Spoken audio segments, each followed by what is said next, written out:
ఢిల్లీలో liquor scam జరిగిందని ఈ యొక్క విచారణ సంస్థలో చాలా యాక్టివ్ రోల్ ప్లే చేసాయి, మనం చూసాం కూడా.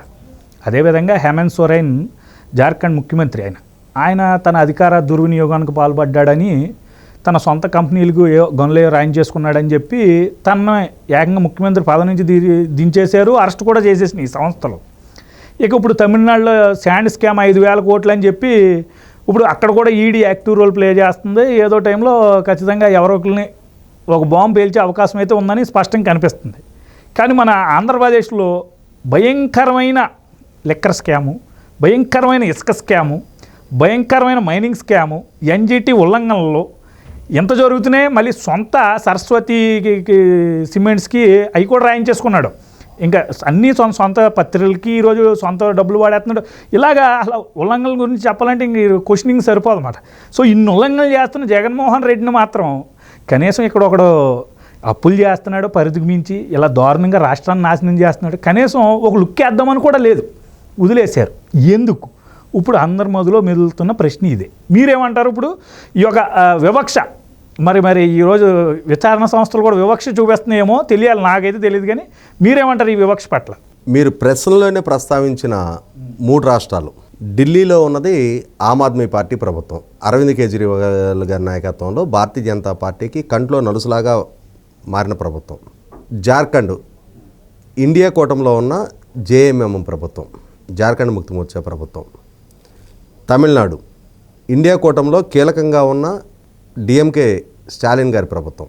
ఈ 3 ప్రభుత్వాలు ఇవాళ ఎన్డీఏకి వ్యతిరేక కూటమిలో ఉన్నాయి. అంటే రాజకీయంగా ఎన్డీఏతో విభేదించిన కూటమిలో ఉన్నాయి. అక్కడ ప్రతి చిన్న తప్పు భూతద్దంలో కనిపిస్తుంది. అదే సందర్భంలో ఆంధ్రప్రదేశ్ రాష్ట్రంలో ఇక్కడ పరిస్థితి పూర్తి భిన్నం. జగన్మోహన్ రెడ్డి గారు ఇండియా కూటమిలో లేరు, ఎన్డీఏ కూటమిలో లేరు.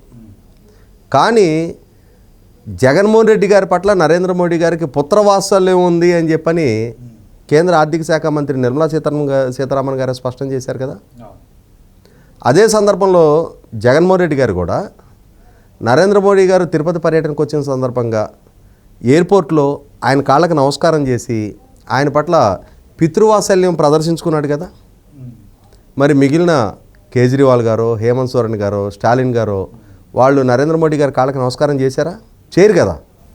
వాళ్ళు వాళ్ళ రాష్ట్రాలు, వాళ్ళ రాష్ట్ర ప్రజల ప్రయోజనాలు, వాళ్ళ ప్రభుత్వాలు, వాళ్ళ రాజకీయ ప్రయోజనాలు, వాళ్ళ వ్యక్తిత్వం, వాళ్ళ ఆత్మగౌరవం, వాటికి ప్రయారిటీ ఇస్తారు. కానీ జగన్మోహన్ రెడ్డి గారు ఆయన మీద ఉన్న కేసులు, ఆ కేసుల విచారణ నుంచి కొంచెం వెసులుబాటు దక్కటం, రాష్ట్ర ప్రయోజనాల గురించి పట్టింపు లేదు. కాబట్టి కేంద్ర ప్రభుత్వానికి కూడా జగన్మోహన్ రెడ్డి గారు అంటే ఇష్టం. ఎందుకంటే ఈయనకొక 11 మంది రాజ్యసభ సభ్యుల బలం ఉంది, వాళ్ళకి రాజ్యసభలో సంఖ్యాబలం అవసరం ఉంది, ఈయనకి వాళ్ళ పార్టీ అనుబంధ విభాగంగానే పరిగణిస్తూ ఉన్నారు. ఇక్కడ జరిగే ఏ నేరాలైనా, ఘోరాలైనా, మాఫియా వ్యవహారాలైనా, లూటీలైనా, దోపిడీ అయినా సరే వాళ్ళకి అసలు కంటికి కనిపించదు. మరి అంత ఇష్టం ఉన్న వాళ్ళు ఎందుకు జగన్మోహన్ రెడ్డి గారిని కలుపుకోవట్లేదు వాళ్ళ కూటమిలోకి? అదేవిధంగా మొన్న ఈ మధ్యన రామ మందిరం ఓపెనింగ్ కూడా ఆయన పిలవలేదు. ఇలాగ ఆయన్ని ఏదో బ్యాక్ ఎండ్లోనేమో ప్రేమ, అనురాగాలు, ఆప్యాయతలు, అన్ని వెసులుబాట్లు ఉంటున్నాయి. కానీ ఎందుకు ఫ్రంట్ ఎండ్ కలవట్లేదు అంటారు వీళ్ళు? ఇక్కడ ఒక సామెత ఉంది సుబ్బు, వడ్డించేవాడు మనవాడైతే కడబంతిని ఉన్న అందుద్ది. నరేంద్ర మోడీ గారి పట్ల జగన్మోహన్ రెడ్డి గారికి, జగన్మోహన్ రెడ్డి గారి పట్ల నరేంద్ర మోడీ గారికి అంతటి అవ్యాయమైన ఆప్యాయత, అనురాగాలు ఉన్నాయి. ఇంకా ఆయన్ని ప్రత్యేకంగా రామ మందిర ఆవిష్కరణకో ఇంకోదానికో పిలవాల్సిన అవసరం లేదు. అసలు కీలకమైన అంశాల్లో ఇవాళ ఎంతటి ప్రొటెక్షన్ ఆయనకి దక్కుతూ ఉంది. దశాబ్ద కాలం పైగా ఆయన బెయిల్ మీద కొనసాగుతూ ఉన్నాడు. ఆయన కేసుల విచారణ తుది దశకి ఎప్పటికీ చేరవు. నరేంద్ర మోడీ గారు ఇంకొక 20 ఏళ్ళు ప్రధానమంత్రిగా ఉంటే, జగన్మోహన్ రెడ్డి గారికి ఇప్పుడు 50 ఏళ్ళు దాటిని, 70 ఏళ్ళు దాటి ఆయనకైనా రాజకీయంగా రిటైర్మెంట్ తీసుకోవాల్సిందే తప్ప నరేంద్ర మోడీ గారు అధికారంలో కొనసాగుతూ ఉన్నంతకాలం జగన్మోహన్ రెడ్డి గారికి, మనకి టెంపర్ సినిమాలో జూనియర్ ఎన్టీఆర్ డైలాగ్ ఉంటుంది కదా, నా ఈగో నా చుట్టూ వైఫై లాగా ఉంటుంది అని చెప్పని. అట్లాగే నరేంద్ర మోడీ గారు కల్పించే రక్షణ వలయం జగన్మోహన్ రెడ్డి గారి చుట్టూ ఒక వైఫై లాగా ఉంటుంది అన్నమాట.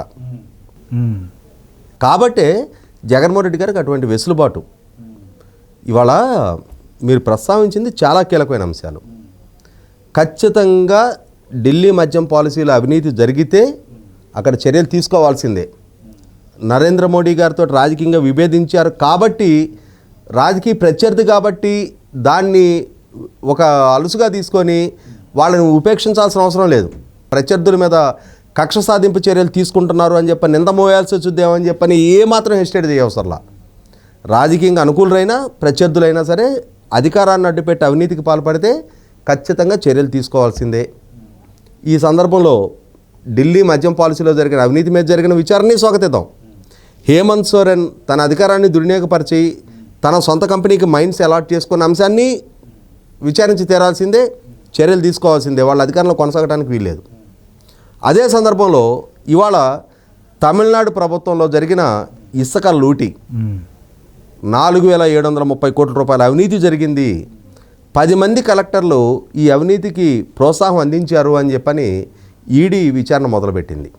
100% ప్రకృతి వనరుల లూటీ అధికారం మాటున తమకున్న అధికారాన్ని ఉపయోగపెట్టి ప్రకృతి వనరుల్ని యథేచ్ఛగా దోపిడీ చేసే ఏ పార్టీనైనా, ఏ ప్రభుత్వానైనా, ఏ నాయకులైనా సరే చట్టం ముందు దోషులుగా ఎస్టాబ్లిష్ చేసి తీరాల్సిందే. అవును. కానీ ఇదే సూత్రం ఆంధ్రప్రదేశ్కి కూడా వర్తిస్తుంది.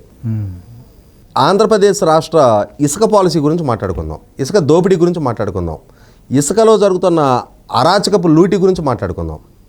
రీసెంట్గా మనకి తేటతెల్లమైంది ఏంటి, జేపీ వెంచర్స్ వాళ్ళది 2023 మే నెలలో వాళ్ళ కాంట్రాక్ట్ పీరియడ్ టెన్యూర్ అయిపోయింది.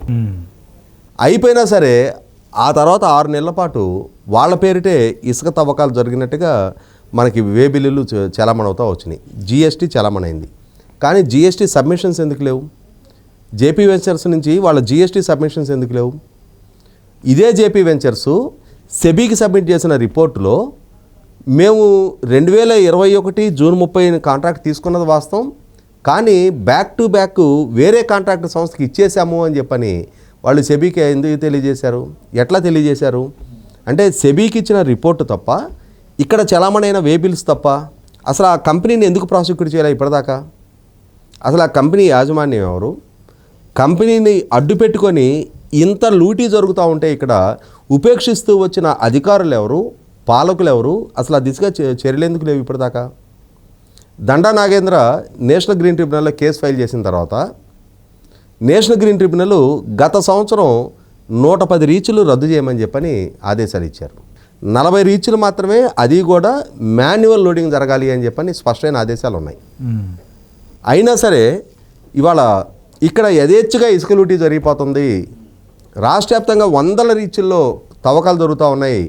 హెవీ మెషినరీని అడ్డుపెట్టి లోడింగ్లు చేస్తున్నారు అని చెప్పని పదే కేసులు ఫైల్ అయిన తర్వాత, నిర్దిష్టమైన సాక్ష్యాధారాలు నేషనల్ గ్రీన్ ట్రిబ్యునల్కి సబ్మిట్ చేసిన తర్వాత, రాష్ట్ర ప్రభుత్వాన్ని, మైనింగ్ డిపార్ట్మెంట్ని పదే వివరణ కోరిన తర్వాత అసలు అటువంటిది ఏం జరగటం లేదు, ఇదంతా అసత్య ప్రచారాలు అని చెప్పని మైనింగ్ డిపార్ట్మెంట్ నుంచి, మైనింగ్ డైరెక్టర్ వెంకటరెడ్డి నుంచి తప్పుడు సమాచారం నేషనల్ గ్రీన్ ట్రిబ్యునల్కి వెళ్తున్న తర్వాత 25 మంది కలెక్టర్లు ఇక్కడ ఉల్లంఘనలే జరగట్లేదు అని చెప్పని రిపోర్ట్ ఇచ్చిన తర్వాత నేషనల్ గ్రీన్ ట్రిబ్యునల్ కేంద్ర ప్రభుత్వ ministry of environment and forest, కేంద్ర పర్యావరణ అటవీ శాఖ అధికారులతోటి ఒక ఇండిపెండెంట్ కమిటీని విచారణకు పంపిస్తే, రాష్ట్ర ప్రభుత్వంతో సంబంధం లేకుండా వాళ్ళు విచారణకు వస్తే వాళ్ళు కళ్ళతోటి స్పష్టంగా చూసి నిర్ధారణ చేసుకొని 40 రీచ్లు కాదయా 500 రీచ్లు తవ్వకాలు జరుగుతూ ఉన్నాయి. ఆ 500 రీచ్ల్లో కూడా ఒక్కొక్క bucket 1.5 to 2 ton capacity bucket ఉన్న ప్రొక్లైనర్, అంటే అంత కెపాసిటీ ఉన్న ప్రొక్లైనర్లతోటి లోడింగ్లు జరుగుతూ ఉన్నాయి. అంటే 40 రీచ్లు మాన్యువల్గా లోడ్ చేయమన్నారు, హెవీ మెషినరీ వాడొద్దన్నారు. కానీ అంత పెద్ద మెషినరీతోటి ఒక్కొక్క రీచ్ నుంచి on and average per day 2000 టన్నుల ఇసుక లూటీ జరుగుతూ ఉంది అని చెప్పని నేషనల్ గ్రీన్ ట్రిబ్యునల్కి కేంద్ర పర్యావరణ అటవీ శాఖ అధికారులు రిపోర్ట్ ఇచ్చారు. 500 రీచ్లు, ఒక్కొక్క రీచ్ నుంచి 2000 టన్నులు అంటే ఒక రోజుకి 1,00,000 టన్నులు.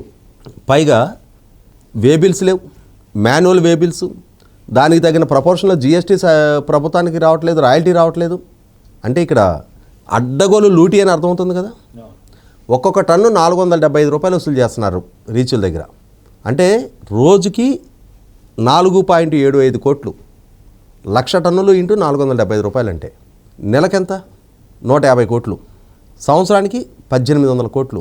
ఈ 5 సంవత్సరాల మీద 9,000 కోట్ల రూపాయలు లూటీ జరిగింది. అక్కడ జరిగింది 4,730 కోట్లేగా. మరి ఎందుకని ఈ విషయంలో కేంద్ర ప్రభుత్వం ఇంత ఉదాసీనత ప్రదర్శిస్తుంది? ఈడీకి ఇక్కడ లూటీ కనపట్లేదా?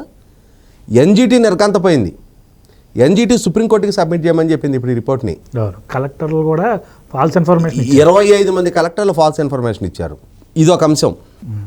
రీసెంట్గా తిరుపతి పార్లమెంట్ ఉప ఎన్నిక సందర్భంగా అక్కడ దొంగ ఎపిక్ కార్డులు ముద్రించారు అని చెప్పని, డేటా షేర్ చేశారు, లాగిన్ ఐడి మిస్యూజ్ చేశారు అని చెప్పని ఐఏఎస్ గిరీషా నుంచి హెడ్ కానిస్టేబుల్ దాకా సస్పెండ్ చేశారు.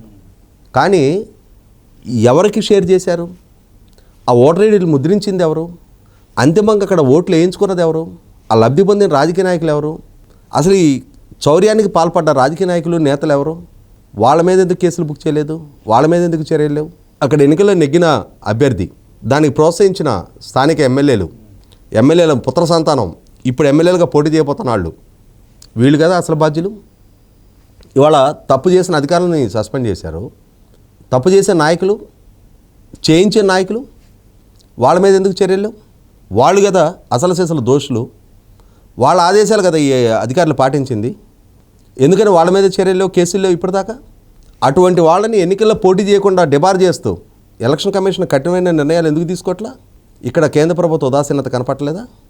అంటే ఎన్నికల వ్యవస్థను అపహాస్యం పాలు చేస్తా, ఎన్నికల సంఘం ముద్రించే ఓటర్ ఐడీలని, క్లోన్డ్ ఐడీలు, దొంగ ఓటర్ ఐడీలు సృష్టించి వాళ్ళ సమాజంలో ఎలక్షన్ అంటే ఒక అపహాస్యం పాలు చేస్తుంటే, ప్రజలకి ఎన్నికల వ్యవస్థ పట్ల గౌరవ మర్యాద లేకుండా చేస్తుంటే ఎందుకని కేంద్ర ప్రభుత్వం ఉపేక్షిస్తూ ఉంటుంది?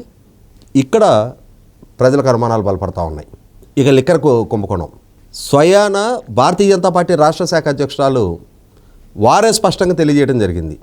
ఇవాళ ఎన్ని డిస్టిలరీలు బ్రోవరేజెస్ కార్పొరేషన్ దగ్గర రిజిస్టర్ అయ్యి ఉన్నాయి, ఎన్ని కంపెనీలు బ్రోవరేజెస్ కార్పొరేషన్ దగ్గర లిక్కర్ సప్లై కోసం రిజిస్టర్ అయ్యి ఉన్నాయి, ఎన్ని కంపెనీలకి సరఫరా ఆర్డర్లు ఉన్నాయి, ఆ కంపెనీలు ఏ ఏ నాయకుల చేతిలో ఉన్నాయి, అధికార పార్టీ నాయకులు ఎవరెవరు ఉన్నారు, ఎవరెవరు ఎన్నెన్ని వేల కోట్ల రూపాయల కాంట్రాక్టులు పొందుతున్నారు అని చెప్పని.